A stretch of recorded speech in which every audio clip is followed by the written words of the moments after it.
Buenas noches, bienvenidos a este nuevo especial de Noticias RCN. Hoy con motivo de un hecho que marcó dolorosamente la reciente historia de Colombia.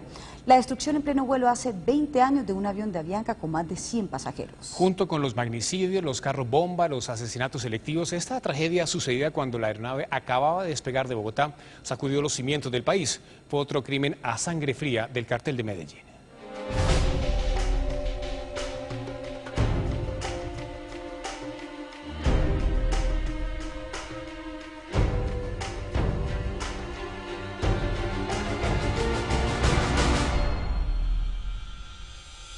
Muy temprano, en la mañana del 27 de noviembre de 1989, las emisoras de radio empezaron a dar cuenta de los relatos de testigos que aseguraban que una aeronave había explotado cerca a Soacha. Transcurrieron al menos 15 minutos hasta que se produjo la confirmación plena del desastre. Así empezó este capítulo de la terrible guerra que el narcotráfico le declaró a este país. Cuando yo vi el avión que venía, pero un poco más despacio y como con fallas, entonces comenzó como a echar chispas y explotó. Y un pedazo se abrió para ese lado y el otro cayó aquí. Una montaña rocosa en jurisdicción del municipio de Soacha se convirtió en la tumba de 107 pasajeros quienes muy temprano abordaron el Boeing 727-100 de Avianca cuando realizaba la ruta Bogotá-Cali. El HK-1803 quedó convertido en pedazos de hierro retorcido y tejidos blandos humanos que quedaron regados en un radio de 3 kilómetros a la redonda. Sobre las ramas de los árboles de eucalipto que poblaban el lugar, quedaron colgando retazos de ropa, restos humanos y objetos que salieron disparados de las maletas por la fuerza de la detonación. 5-4, ahí vino un libro de vuelo, el de vuelo que es importante para que lo conserven.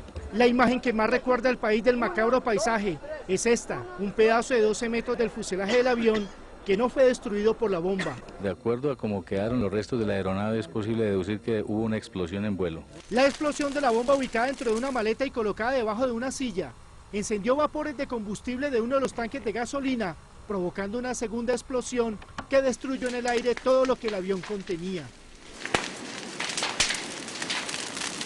107 personas murieron. El cartel de Medellín, al mando de Pablo Escobar, había alcanzado su objetivo a través de una carga de explosivos C4. Mientras esto sucedía en Soacha, en la torre de control del aeropuerto El Dorado de Bogotá, todo era desconcierto.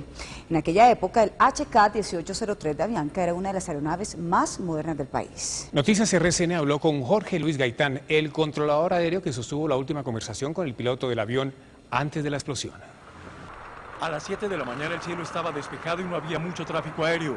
Por ese motivo, Jorge Luis Gaitán, el controlador en el centro de mando del aeropuerto El Dorado, encargado de guiar al piloto desde su despegue hasta que entrara en el espacio aéreo de la torre de control de Cali, creyó que se trataría de una jornada de trabajo sin mayores sobresaltos. El controlador, ahora retirado, recuerda que seguía el vuelo a través del radar cuando se percató de algo anormal. Percibí que ya no se veía, no tenía señal radar. Llamé a la aeronave para verificar su posición. Según este hombre, que hoy día es buscado como perito en investigaciones de catástrofes aéreas, la posibilidad de un accidente del avión más moderno del momento en Colombia era casi imposible. Entonces lo primero que pensé yo es una falla del radar, no algún problema de la aeronave, sino una falla del radar. Jorge Luis insistió en comunicarse con el piloto, hasta que contra todo pronóstico llegaron las malas noticias.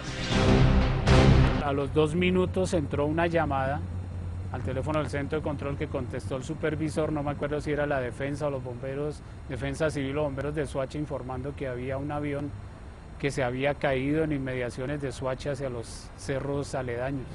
La imagen del Boeing de Avianca despegando del Dorado con rumbo hacia Cali se quedaría grabada para siempre en la mente del controlador que sostuvo la última conversación entre la torre y la tripulación del avión. Estaba en Bogotá una tragedia imborrable para cualquier colombiano, un acto que ojalá en la historia jamás se vuelva a repetir. 20 años después volvieron al sitio de la tragedia 3 de los rescatistas que esa mañana y durante los siguientes 3 días cumplieron las difíciles tareas de rescatar los cuerpos y atender a las familias. Aquella mañana se dirigieron a Soacha porque sus superiores les dijeron que había personas vivas por rescatar, pero lo que encontraron era indescriptible.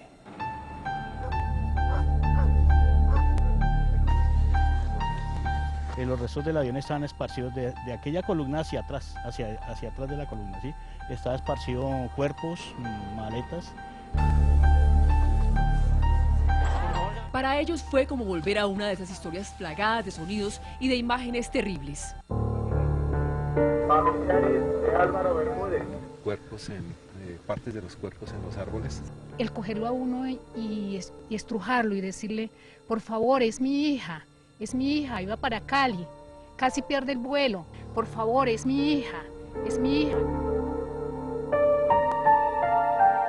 Fueron de los primeros socorristas que llegaron al terreno esa mañana porque estaban cerca, la finca Canoas de Soacha. Escuchamos la explosión y alcanzamos a visualizar como una estela como de humo. Quienes viven en los alrededores también tienen nítido el recuerdo del avión volviéndose trizas en el aire. Yo vi pasar el avión ahí cuando de pronto, como cuando se estalla una caneca y hace peme o algo así, vi que cayó.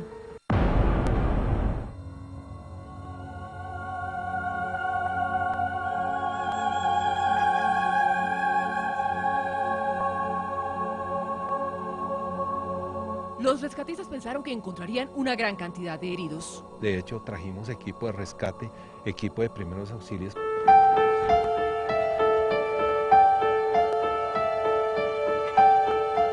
Fue una misión dura por varias razones. Porque cuando uno llegó los vaqueros no dejaban acercarnos, ya habían saqueado la mayoría. Nosotros llegamos un tiempo de respuesta de 45 minutos. Pero lo más difícil fue confrontar a las familias de las víctimas. 12 personas de más o menos 75, 85 años de edad, preguntando por uno de sus hijos. Me preguntaban a qué hospital lo habíamos remitido, que cómo hacían para poderlo encontrar. Aunque han pasado 20 años, esos socorristas de la Defensa Civil y los vecinos todavía se conmueven con un acto de barbarie que no cabía ni cabe en la cabeza de nadie. En varios lugares del país encontramos a familiares de las víctimas de este atentado demencial ordenado por Pablo Escobar. Hay muchas paradojas. Por ejemplo, algunos pasajeros no tenían que abordar ese vuelo esa mañana. Otro usuario estaba listo para viajar con su esposa, pero un problema de última hora le impidió subir a la aeronave. Las familias guardaron silencio desde entonces y observaron que la investigación se fue cubriendo con un halo de impunidad. Para varios de los familiares de las víctimas del avión de Avianca, la muerte de sus seres queridos parecía una cita desconocida con el terrorismo. Muchos no tenían ni siquiera que viajar en ese avión. Tenía 2 tiquetes, él había comprado uno y después en la empresa, pues algún tiquete que había sobrado en esa época, te lo daban y tú podías viajar sin necesidad de cambiar nombre y todo. Y decidí que no me iba con ella, sino me iba en un vuelo hacia las 11, 12 del día. Yo me quedé con los tiquetes en el bolsillo. Y sí, digamos que de alguna manera también me salvé. Al final, la muerte los encontró 17 minutos después de haber despegado y sumó entre sus quehaceres 107 víctimas más del narcoterrorismo de la época. Estar con él en la despedida de su viaje y a los 47 minutos ya estaba desintegrado todo. Yo salí muy temprano ese día, hacia las 6 de la mañana, y le dije, chao amor, nos vemos en la noche. Y pues efectivamente nunca la volví a ver. Y el drama esta vez se repitió 107 veces. Este muchacho Luis Ramírez, que era celador, me cayó un avión de Avianca. Automáticamente empezó, pensé yo. Ahí cayó Nacho. Y me dijo el muchacho, me dijo, no, si salieron 2 aviones, él iba en el otro. Y no, ahí murió Nacho. 20 años después, para muchos el tiempo no ha hecho mella en su dolor. Es como una marca, ¿oíste? Como una huella que moriremos con ella. Se quedaron todas las palabras por decir. Un te amo, un te quiero, un eres un ídolo para mí, un eres mi héroe, un eres el mejor ejemplo de la vida.